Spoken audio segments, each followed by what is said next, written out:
ஸ்ரீ ஆனந்தவல்லி பாஹிமாம், ஸ்ரீ ஆனந்தவல்லி ரக்ஷமாம். ஸ்ரீ குருப்யோ நமக.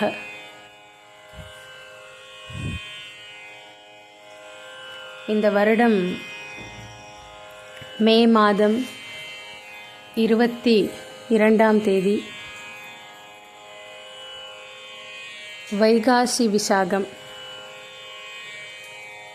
வைகாசி மாதத்தினுடைய முக்கியமான ஒரு விசேஷ விரத தினம்,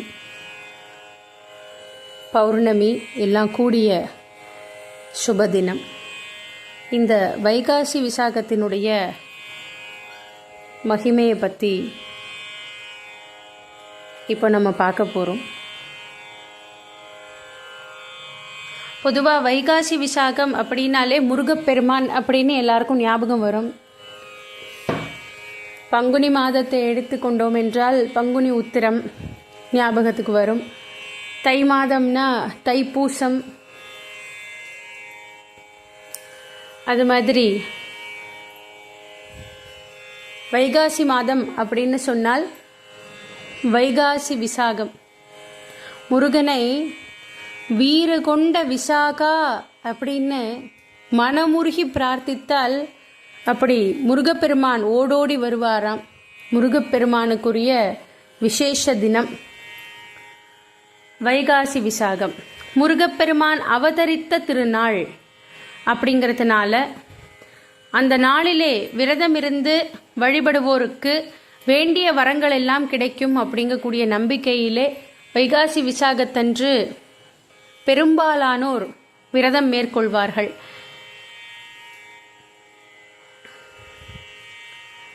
இந்த நாளிலேதான் முருகப்பெருமான் அவதாரம் எடுத்ததாக புராணங்கள் சொல்கின்றன.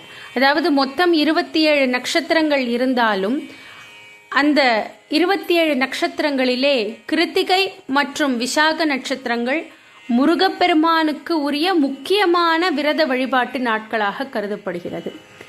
சிவபெருமானுடைய நெற்றிக்கண்ணிலிருந்து தோன்றி 6 தாமரை மலர்களில் தவழ்ந்த 6 குழந்தைகளை வளர்த்தெடுத்த கார்த்திகை பெண்களை சிறப்பிக்கும் விதமாக சிவபெருமான் அளித்த வரத்தினாலே கிருத்திகை நட்சத்திரமும் முருகனுக்குரிய விசேஷ விரத தினமானது. அதே போல முருகப்பெருமான் விசாக நட்சத்திரத்திலே அவதரித்த வீறு கொண்ட விசாகன் என்பதாலே விசாக நட்சத்திரமும் அவருக்கு உரியதாயிற்று.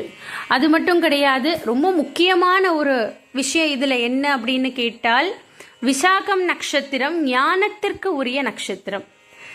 அதனாலே தான் விசாக நட்சத்திரத்திலே தோன்றி குழந்தை பருவத்திலேயே தந்தைக்கு, அதாவது தந்தையின் குருவே சுவாமிநாதா அப்படின்னு சொல்லுவோம், தந்தைக்கே வேதத்தின் பொருள் உரைத்தவர் அப்படிங்கிறதுனால முருகனை ஞான பண்டிதா அப்படின்னு சொல்லியும் தகப்பன் சுவாமி அப்படின்னும் நம்ம சொல்லி அழைக்கிறோம்.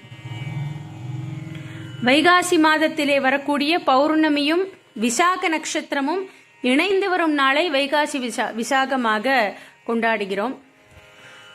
மே 22ஆம் தேதி புதன்கிழமை இந்த ஆண்டு. அதனால வைகாசி விசாகம் விரதம் இருக்கணும் அப்படின்னு நினைப்பவர்கள் மே 22ஆம் தேதி நாள் முழுவதுமே விசாக நட்சத்திரம் இருக்கிறது. அதனாலே அன்றைய தினம் விரதம், வழிபாடு, பூஜைகளை மேற்கொள்ளலாம். அந்த தினத்தன்று எல்லா கோவில்களிலுமே, எல்லா சிவாலயங்களிலும், முருகன் கோவில்களிலும் விசேஷ பூஜைகள், அபிஷேகங்கள், நிறைய முருகன் கோவில்களிலே காவடி எடுத்து வந்து வேண்டுதல், நிறைவேற்றுதல்கள், இது எல்லாமே பக்தர்கள் செய்யறது உண்டு. சரி, வீட்டிலேயே விரதம் இருக்கணும் அப்படின்னு நினைப்பவர்கள் கந்தசஷ்டி, அது மாதிரி பங்குனி உத்திரம் விரதம் இருக்கிறோம் இல்லையா, சஷ்டி விரதம், பங்குனி உத்திர விரதம், இது மாதிரி விரதங்கள் இருப்பது மாதிரியே இதற்கும் விரதம் இருக்கலாம். அருகில் இருக்கக்கூடிய முருகன் கோவிலுக்கோ அல்லது சிவாலயத்திலே இருக்கக்கூடிய முருகனையோ தரிசனம் செய்து வழிபட்டு வரலாம். அது மாதிரி அபிஷேகம் செய்யணும் அப்படின்னு நினைச்சா பால் உள்ளிட்ட பொருட்கள், அபிஷேக பொருட்கள் எல்லாம் வாங்கி கொடுக்கலாம். அந்த மாதிரி முருகனுக்கு சிறப்பு பூஜைகள் செய்யலாம். சரி, இப்போ நம்ம கிரகத்திலேயே நம்ம சுவாமியை வேண்டிக்கணும், எங்கேயும் வெளியில் போக முடியல அப்படின்னு சொன்னால் முருகப்பெருமானுக்கு விருப்பமான தேன், தினை மாவு, அதெல்லாம் வச்சு அது கலந்து இல்லை தேன் கலந்த பால் வச்சு இல்லை தேன் திணை மாவு நைவேத்தியம் பண்ணி முருகப்பெருமானை வழிபடலாம். வைகாசி விசாகத்தன்று முருகப்பெருமானுக்கு விரதம் இருந்து வழிபடுபவர்களுக்கு தொல்லைகள் தரும் பிரச்சனைகள் அனைத்தும் விலகிவிடும். முற்பிறவியிலே செய்த பாவங்கள் எல்லாம் நீங்கும், நல்ல ஞானம் கிடைக்கும் அப்படிங்கக்கூடியது ஐதீகம். எந்த பிரச்சனையாக இருந்தாலும் கந்த பெருமானை இந்த வைகாசி விசாகத்தன்று மனமுருகி வழிபடுவோம். அனைத்து நன்மைகளையுமே நாம் அனைவரும் அடைவோம். அதோடு நம்ம கோவிலில் இன்னொரு விசேஷம் என்ன அப்படின்னா, வைகாசி விசாகம் முருகப்பெருமானுக்கு சிறப்பு அபிஷேக ஆராதனைகள் செய்வதோடு நம்ம எல்லா இதுலேயுமே சொல்லியிருக்கோம், எல்லா வீடியோஸ்லேயுமே பௌர்ணமி பற்றி நிறைய பேசியிருக்கிறோம். நம்ம அம்பாளுக்கு பௌர்ணமி அன்று சாயங்காலம் இரவு 7 மணிக்கு மேலே நவாவரண பூஜை ரொம்ப விசேஷமாக நமது குருநாதர்கள் செய்து வருகிறார்கள்.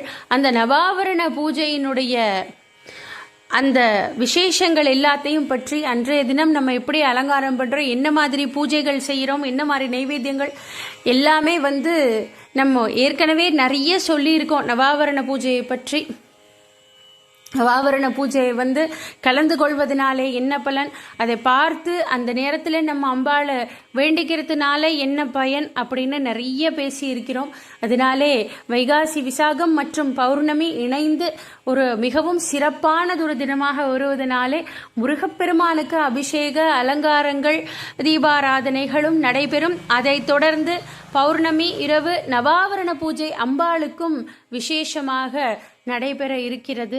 அதனாலே பக்த கோடிகள் எல்லாரும் அந்த வைகாசி விசாகத்தன்று நம்முடைய ஆனந்தவல்லி சமேத அகஸ்தீஸ்வர சுவாமி திருக்கோவில் ஆலயத்திற்கு செம்மங்குடிக்கு எல்லாரும் பிரார்த்தனையிலே இந்த வழிபாடுகளிலே கலந்து கொள்ள வேண்டும் என்று அனைவரையும் எங்கள் ஆனந்தவல்லி கைங்கரிய சபா சார்பிலே அழைக்கிறோம், கேட்டுக்கொள்கிறோம். எல்லோருக்கும் முருகப்பெருமானுடைய திருவருளும் அம்பிகையினுடைய கிருபா கட்டாட்சமும் குருநாதருடைய அருளும் கிட்டட்டும் என்று வேண்டிக் கொள்கிறோம். உருவாய் அருவாய் உளதாய் இலதாய் மறுவாய் மலராய் மணியாய் ஒளியாய் கருவாய் உயிராய் கதியாய் விதியாய் குருவாய் வருவாய் சத்குருவாய் வருவாய் அருள்வாய் குஹனே. ஸ்ரீ ஆனந்தவல்லி பாஹிமா, ஸ்ரீ ஆனந்தவல்லி ரக்ஷமா.